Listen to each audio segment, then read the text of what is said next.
फिर कहता है यहाँ पे किधर गया, when Umuru was a great, when Umuru was a little village, यहाँ पे था ये there was an age grade who swept its market square every Nkwo day but progress has turn it into a busy sprawling crowded dirty river pots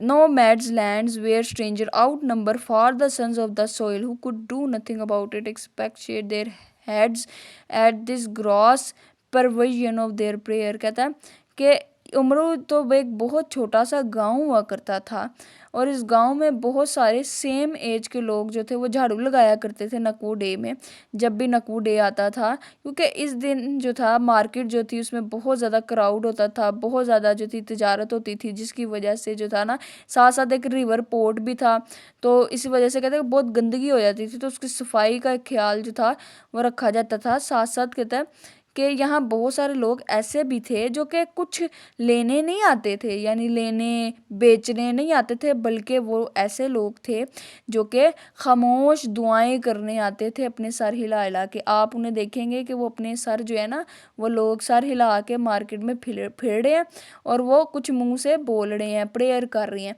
तो ऐसे भी लोग थे कि जो कुछ लेने तो नहीं आते थे लेकिन प्रेयर करते थे मार्केट में आके।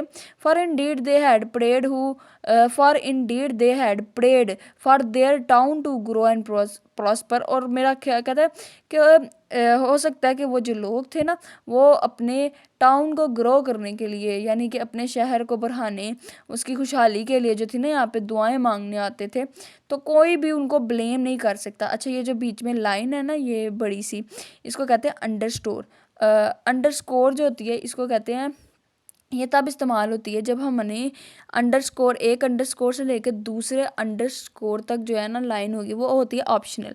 आप उसको स्किप भी कर सकते हैं और उसको पढ़ भी सकते हैं। जब आप स्किप करेंगे ना तो आपकी जो पीछे से जो सेंटेंस चलता आ रहा है ना वो आपका स्किप करने से कवर हो जाएगा।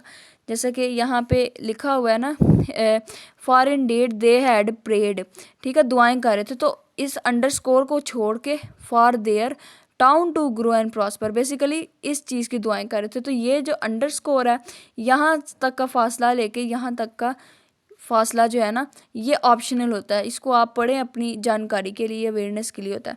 एंड इट हैड ग्रोन, और फिर कहते हैं कि जो उनकी दुआएं का वाकई असर हुआ कि जो मार्केट थी, जो टाउन था, ये बढ़ता गया, ग्रो अप होता गया, कल्टीवेट होता गया। But there is good growth and there is bad growth, लेकिन इसमें कुछ अच्छी भी ग्रोथ हुई और बुरी भी। अच्छी नस्ल भी आई, बुरी नस्ल भी। The belly does not bulge out only with food and drink, it might be abominable disease which would end by sending his sufferer out of the house even before he was fully dead। कहते हैं कि ये वो town है जहाँ पे ना कि सिर्फ ऐसे खाना पीना उगता था, बल्कि इस टाउन में एक ऐसी ओबिनेबल का मतलब काबिले नफ़रत एक बीमारी फैली जो अपने जो थी ना विक्टिम्स को, जिसको लाहक हो जाती थी वो बीमारी, उनको क्या थी, मजबूर कर देती थी मरने से पहले घर से बाहर निकलने पर। तो कहते हैं ये जो बीमारी थी ना ये अपने सफ़रर्स को जो थी ना हाउस उनके असल घरों से बाहर निकाल देती। फॉर एग्जांपल जिसको टिक्पा होता था, यानी स्मॉल पॉक्स की बीमारी जिसको लग जाती थी ना, वो उसको ये था कि उसने या तो अपने घर में कैद हो जाना है या तो घर से बाहर किसी दूसरी जगह चले जाना, वो टाउन ही छोड़ देना। तो ये जो था ये एक रूल, एक लॉ पास किया गया था यहाँ पे कि जिसको ये डिज़ीज़ हुई वो ये टाउन छोड़ के चला जाएगा। तो कहता है कि जहाँ पे अच्छी चीज़ों की ग्रोथ हुई वहाँ बुरी चीज़ों की भी ग्रोथ हुई, जैसे ये डिज़ीज़। और इस डिज़ीज़ ने लोगों को मारने से पहले उनको क्या किया, उनको जिला वतन करवाया कि अपने ही मुल्क से उनको बाहर निकलवाया। तो यहाँ पे हमें जो है ना यहाँ पे आइडेंटिटी लॉस थोड़ा बहुत नज़र आता है कि लोग अपनी ही जगह छोड़ने पर मजबूर थे, वो अपने टाउन में रह ही नहीं पाए इस डिज़ीज़ की वजह से। The stranger who came to Umuru came for trade and money not in search of duties to perform but they had those in plenty back home. कहते कि जो लोग जो थे उमरू विलेज की तरफ आए थे पैसा कमाने जो है ना तिजारत करने के लिए वो सारे लोग जो थे वो क्या करे, वो वापस अपने घरों में असल घरों में लौट गए। क्यों? किटिप्पा की वजह से। ये जो इविल गॉड थी ना, इसकी वजह से जो डिजीज़ फैली थी स्मॉल पॉक्स की, इससे घबरा के सारे जो थे अपने टाउन में वापस चले गए। As if this did not suffice. और इतना ही नहीं, the young sons and daughter of Umuru soil encourage by school and churches were behaving no better than stranger, they neglected all their old task and kept only the revelries. Revelries का मतलब होता है कि वो नशे में, alcohol drink में, celebrations में इन्वॉल्व हो गए।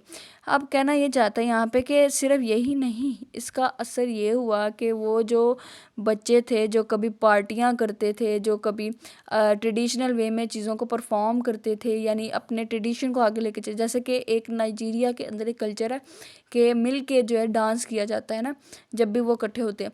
तो वो कहते हैं कि जैसे वो ओल्ड कल्चर था, ओल्ड टास्क थे, और साथ साथ वो सेलिब्रेट करते थे मिल बैठ के, जो अल्कोहल पीते थे, कहते वो सब तो जो था ना वो बदल गया।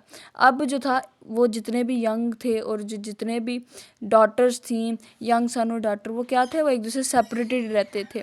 वो चर्चिज़ और स्कूल में एक दूसरे से अच्छा बिहेव नहीं कर रहे थे, इवन के ऐसे स्ट्रेंजर्स होते हैं, अजनबी होते हैं, उस तरह वो बिहेव कर रहे थे।